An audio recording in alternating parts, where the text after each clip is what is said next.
Learning begins with unlearning, and that explains why I don't understand the basic algebra. I unlearned all of it during my high school with the belief that I don't have to find x in my real life.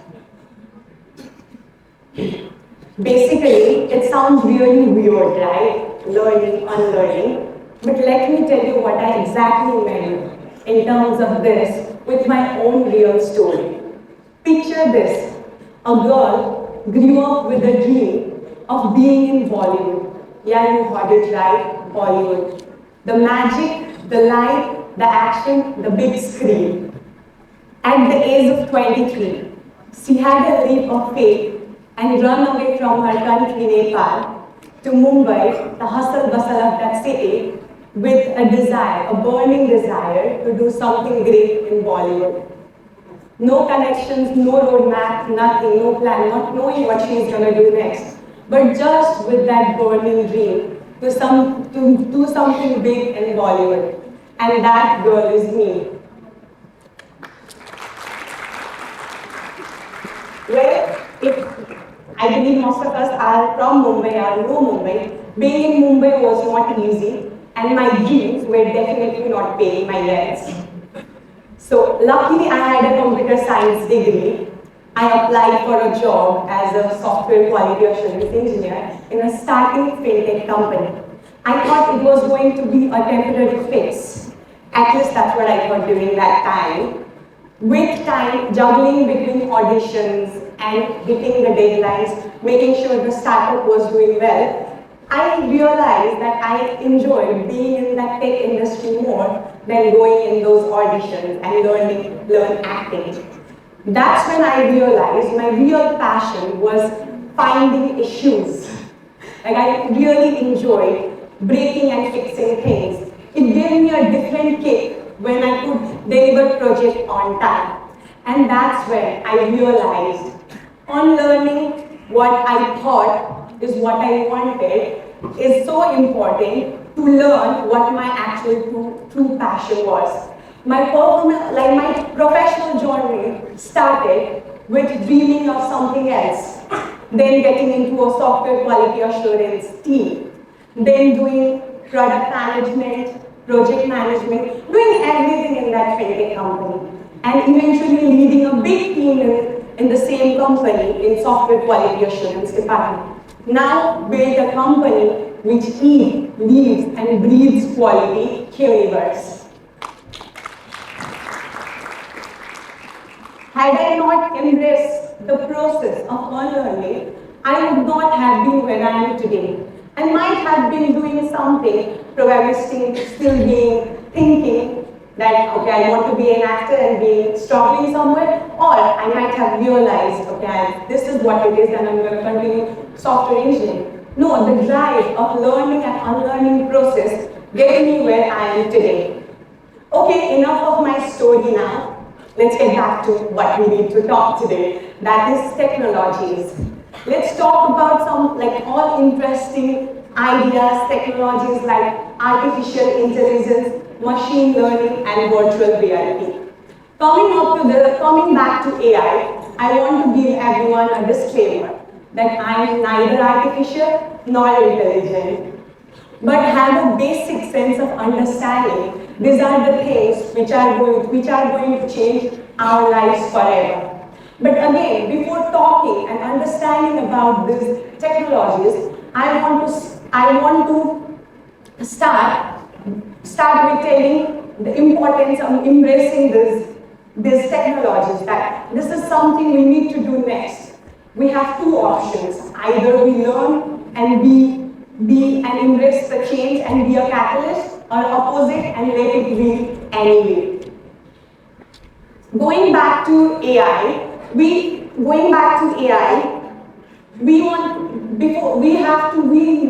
encounter the multiple misconceptions. We have to unlearn the misconception of this technologies before relearning this technology. So I want to start with talking about the misconception we have today in these technologies. Misconception number one, that AI is going to take away our jobs. We must be hearing people and technologists, we are going to be replaced by AI.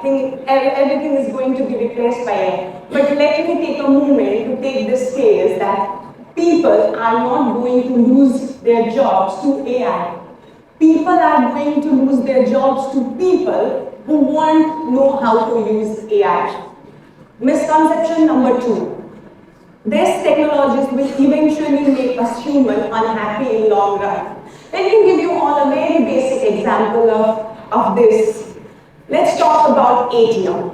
Imagine we have been in a time travel, going back, meeting our grandparents and telling our grandparents like, okay, there will be machine in some years which will spill out money, and it's not going, you don't have to go to bank to withdraw the money. I think they would just laugh. They would just say, nah, that's not going to happen. No, people might steal our money, all and that.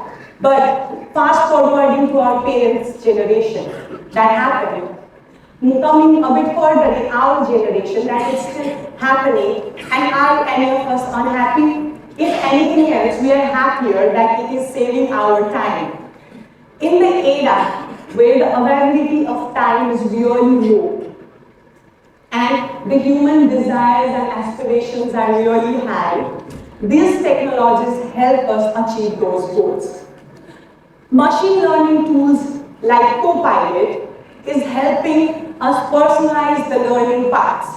It just does not summarize the books or articles we want to study. It also suggests you what you need to learn next based on the search, based on the books we have read. So imagine how cool is that? Talking about the virtual reality. Virtual reality has brought a revolution in medical school. Talking about the case study of Stanford Medical School, the surgeons are using VR to teach, to perform the complex surgeries before doing it with real patients. Just imagine how cool is that. Being able to do that, does not just brings up the confidence with those surgeons, but also reduces the risk of real patients. Talking about the same school, they have 3D model for human anatomy. Imagine, like how we used to read those small books and biology. Imagine having that 3D effect. How cool is that, isn't it? Talking about another app like GradeScore. This app just does not help teachers in terms of automating the assessment or just giving the personal feedback, which they were not able to give to everyone in person, and just not standardize. Those people are just not doing this, but also putting a standard in terms of grading. That takes up so much time for teacher, and they could actually focus on something really important and something which would add more value. Teaching. We are just letting these machines do the work which they can do it in much easier way, and we human beings think about something really creative. Focus on something more where we can add more value. Coming up to another AI example, AI-powered cars are also now changing the way how driving schools are running, right? It is integrating the technology and also enhancing the driver to learn the things in real scenarios, which will eventually help them to get into a real scenarios, reduce the risk. Look, all of this sounds so cool, isn't it? All of these cases tells us what's next. However, with all these technologies, as of whatever I know, I understand there is a big question, biggest fear we all humans have. The biggest fear of losing the control. And that's the most important thing, is to have control, is to have that kill switch, which would let us have the front seat. This is the next chapter of learning. Not just being smart, not just being creative, but being wiser, focusing on more content-wise decisions, focusing on being responsible and making better decisions. And again, this all starts with unlearning. So the biggest question today in this world we have is, are we all happy to unlearn what we have learned? Thank you very much.